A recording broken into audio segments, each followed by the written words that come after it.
ಉಡುಪಿ ಜಿಲ್ಲಾ ಕಾಂಗ್ರೆಸ್ ಸಮಿತಿ ವತಿಯಿಂದ ಕೇಂದ್ರ ಸರ್ಕಾರದ ಜನವಿರೋಧಿ ನಿಲುವಿನ ವಿರುದ್ಧ ಹೆಜಮಾಡಿಯಿಂದ ಬೈಂದೂರುವರೆಗೆ ಜನಧ್ವನಿ ಪಾದಯಾತ್ರೆ ನಡೆದಿದೆ.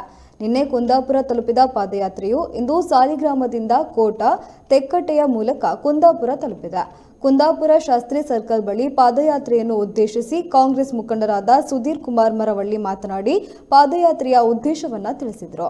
ವಿಧಾನ ಪರಿಷತ್ ಸದಸ್ಯ ಕೆ ಪ್ರತಾಪ ಚಂದ್ರ ಶೆಟ್ಟಿ ಉಪಸ್ಥಿತರಿದ್ದರು.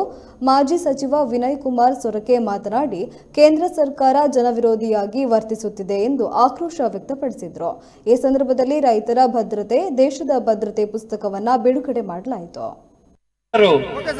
ಆದ ವಿನಯ್ ಕುಮಾರ್ ಸೊರಕೆ ಅವರಿಗೆ ಹಾರವನ್ನ ಹಾಕುವುದರ ಮೂಲಕ ನಮ್ಮ ಶಂಕರ್ ಕುಂದರ್ ಅವರು ಸ್ವಾಗತವನ್ನ ಮಾಡಿದ್ದಾರೆ. ಇದೀಗ ನಮ್ಮ ಪಾದಯಾತ್ರೆ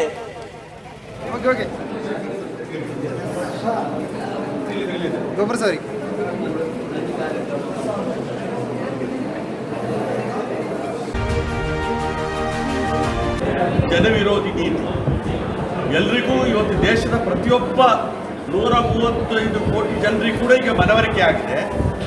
ಈ ಕೇಂದ್ರ ಸರ್ಕಾರ ಇರುವಂಥದ್ದು ಜನಸಾಮಾನ್ಯರ, ರೈತರ, ಮಹಿಳೆಯರ, ವಿದ್ಯಾರ್ಥಿಗಳ, ಯುವಕರ ಅಥವಾ ಕಾರ್ಮಿಕರ ಪರವಾಗಿರುವಂಥ ಸರ್ಕಾರ ಅಲ್ಲ.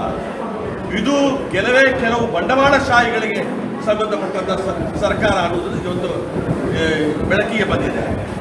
ಇವತ್ತು ಅದೇ ರೀತಿಯಾಗಿ ರಾಜ್ಯದಲ್ಲಿ ಕೂಡ ಯಡಿಯೂರಪ್ಪರವರ ಸರ್ಕಾರ ನಮ್ಮ ಅವಿಭಾಜ್ಯ ಜಿಲ್ಲೆಯಲ್ಲಿ ಭೂಮಿ ಸುಧಾರಣೆ ಕಾನೂನಿನ ಮುಖಾಂತರ ಲಕ್ಷಾಂತರ ಜನರಿಗೆ ಭೂಮಿ ಕೊಡುವಂಥ ಕಾರ್ಯಕ್ರಮ ಆಯಿತು.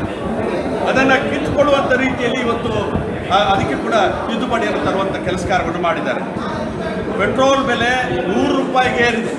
20 ರೂಪಾಯಿಗೆ ಪೆಟ್ರೋಲ್ ಕೊಡ್ತೇನೆ ಅಂತ ಹೇಳಿದಂಥ ಜನ ಇವತ್ತು 100 ರೂಪಾಯಿ ಪೆಟ್ರೋಲ್ ಡೀಸೆಲ್ಗೆ ಆಗುವಂಥ ಅವಕಾಶ ಆಗಿದೆ.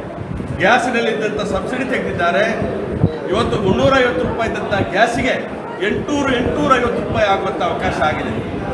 ಇಂಥ ಈ ಕೊರೋನಾ ಬಂದು ಜನ ತತ್ತರಿಸುವ ಆರ್ಥಿಕ ಮುಗ್ಗಟ್ಟು ತತ್ತರಿಸುವ ಸಂದರ್ಭದಲ್ಲಿ ಜನರ ಮೇಲೆ ದಬ್ಬಾಳಿಕೆ ಮಾಡುವಂಥದ್ದು, ಜನರ ಮೇಲೆ ತೆರಿಗೆ ಮೇಲೆ ಹೇರಿಕೆ ಮಾಡುವಂಥ ಕೆಲಸ ಕಾರ್ಯವನ್ನು ಈ ಸರ್ಕಾರ ಮಾಡ್ತಾ ಇದೆ.